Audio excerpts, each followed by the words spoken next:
Explosions. Explosions? No, wait a minute. Well, it's an explosion of knowledge and entertainment. Right here on the Two Johns Show. I am John, and this is John. And welcome to our show. 15-minute segments on YouTube. It's the wave of the future. And we are like a big freaking smoothie of knowledge and entertainment. Yeah, so sit back and enjoy the next 15 minutes while John and John proceed to explode all over your face. With knowledge, I mean. With knowledge, yeah, sure. Yeah. And so we were talking about, we've talked about different things, societal things, and we got to talking a little bit about the selective service system and the draft. And we were talking about here's the question, all right, question of the day, should there be some type of draft instituted in the United States? What do you say about that? Should there be a draft instituted? Now, I just want to clarify, when you mean a draft, do you mean like the draft as far as it's wartime and we need soldiers and so now you're getting drafted? Well, that's the traditional way to look at it, but a lot of countries, if you want to talk south of the border, Mexico. If you want to talk about Europe, I mean, Sweden, how about Israel? Israel, there are lots of countries in this world, all right, that have some type of mandatory military service for able-bodied people who are citizens of that country. And I've got to say this, I am not completely, against that idea, okay? I think that if you're gonna be a citizen of the United States and you're gonna enjoy the fruits of all that this country has to offer for you, all right, then you should participate, and you should put forth, plant your seed too, right? You should be able to to look back and say, hey, I did something to promote the freedom. I did something to promote the well-being of the country. So here's what I had in mind, right? And I was talking to you off camera a little bit about a couple of ideas, and so here's what I'm thinking, right? When a person reaches the age of 18, which we were talking about, age of majority, that's usually when you graduate high school, all right? I'm not completely against the idea, and I think it has a lot of merit. We should study a way that everybody would have to do some type of community service. Probably, I'm thinking between high school and college, right? You graduate high school and you spend a year or maybe even 2 years, but at least 1 year doing some type of community service. Now this could be like a mandatory service in the military where you go through boot camp, let's say, and then you go in like a reserve status. It could be joining the National Guard where you have to be, you also would go through like a boot camp, like a training, and then you could go ahead and participate in the recoveries from natural disasters. It might be, like I said, the Peace Corps. Let the government send you overseas for a few months. You can go build huts in some village somewhere. But what we're talking about is contributing, giving of your time and effort to the good of the country. I'm not against that idea. Actually, I like that idea. And I would probably suggest maybe like a 3-year plan.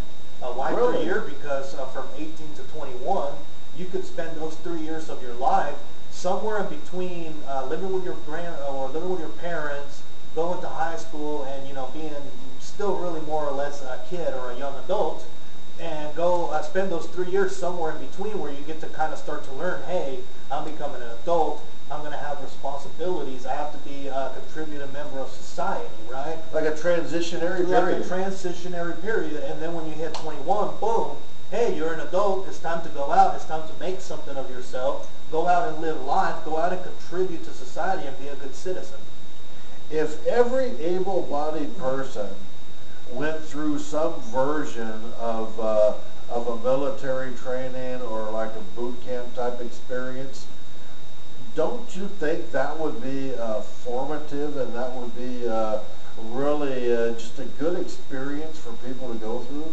I think it would be, and when you say able body, I wanna throw out there that I see that term as kind of a wide-ranging term, because even if you're, for example, paralyzed from the waist down and you're on a wheelchair, okay, maybe you can't do everything that a regular boot camp would have in store for you, but that doesn't mean that you still can't contribute, by being in that draft. And for example, Absolutely. To run a program this big, I mean, I'm sorry, you're going to need some people, you're going to need operators answering the damn telephones.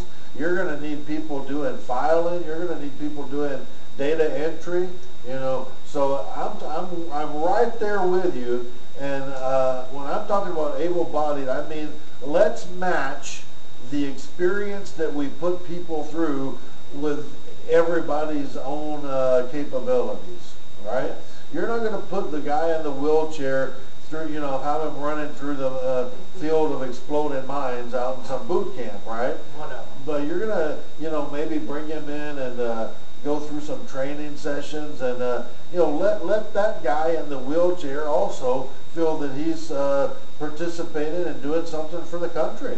Well, yeah, I think a general blanket rule that you could have is if it's somebody that can go out into the world and live a life as a normal adult, then they should be able to go through this 3-year draft period and do the transition from young adults to adults.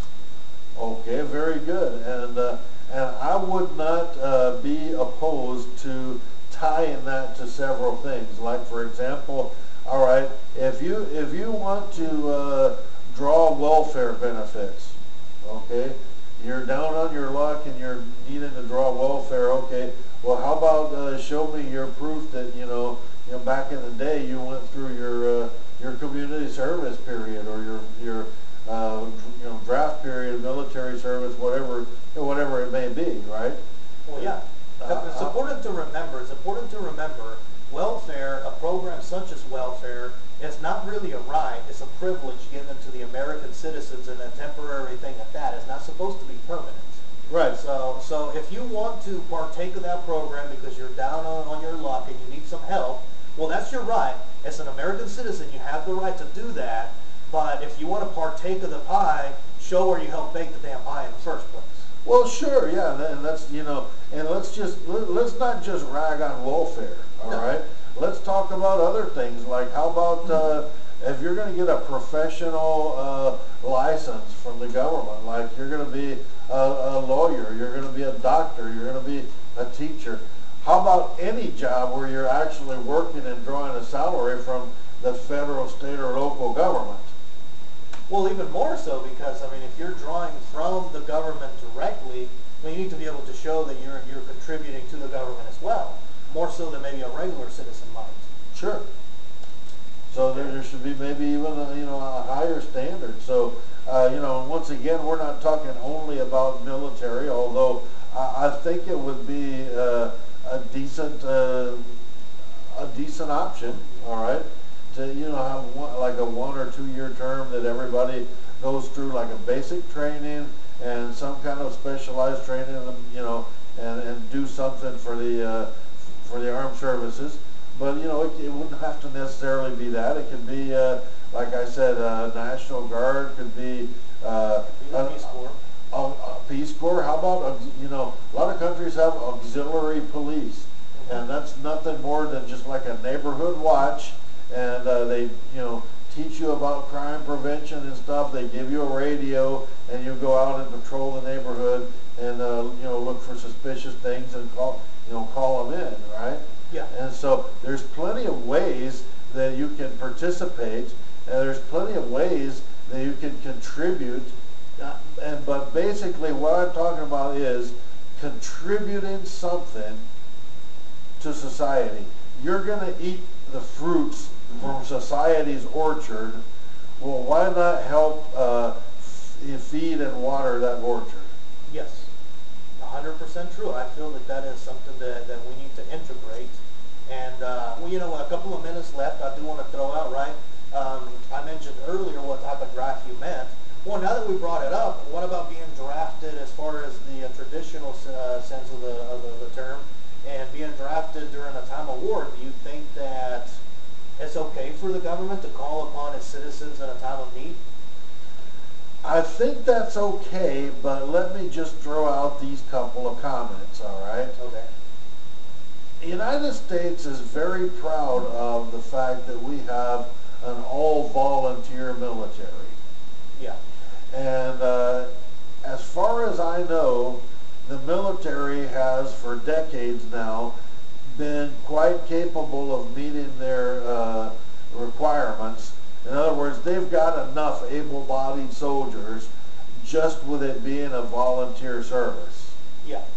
So number one, I'm not sure we quote unquote need the kind of draft that you're talking about. And now as far as the validity of it, yes, I would have to say that would be within a permissible function of government if the situation ever came up that they couldn't get enough able-bodied soldiers by volunteer. Well, they should, I guess, be able to draft, right? Yeah. Conscription, in other words. Number one, I think that they're quite content with the volunteer status that they've got, and number two, wars, are not today in 2011 being fought in the traditional way where you need lots and lots of boots on the ground. That's true. In a lot of cases, our war situations, our war engagements, our military engagements, are being handled, with a lot more technology. They're being handled with air power. They're being handled in different ways, and you're not invading the shores of a foreign country with 100,000 troops. Yeah, it's not D-Day every freaking week, right? Right. So, I'm not sure that there's even a need for a quote-unquote military conscription program in the traditional sense. There might not be. However, if that ever came up, I just wanted to get your opinion. I would support the government's ability to go ahead and do what's necessary, because, I don't want to be here, speaking Chinese. So No, I might not agree with the war, but as a U.S. citizen, I don't want to watch the U.S. get their ass handed to them if it ever came down to they really needed people out there fighting the war, whether that be boots on the ground or generals or, colonels or whatever it is that you need, right? Right. So, at the end of the day, it's okay as a U.S. citizen to be called upon by your country to defend said country. Sure, I would say so. And so I think I think we're on the same page. Yeah. I think we've got our draft thing all talked out, and I think that we've got thrown out some good ideas, food for thought. And so if anybody out there has more comments, we welcome those comments, stories, ideas.